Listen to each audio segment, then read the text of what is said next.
Hello, today I received my small FPV quadcopter Eachine e013.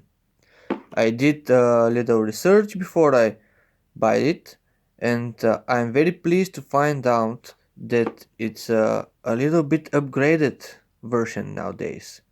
No more soldering, it got a little connectors for the motors and for the FPV module under the canopy here. So I was a little bit afraid because of the soldering, and now I'm very pleased to find out these little connectors. It's like the connector for the battery. I hope you guys are pleased too about this as much as me, and keep flying.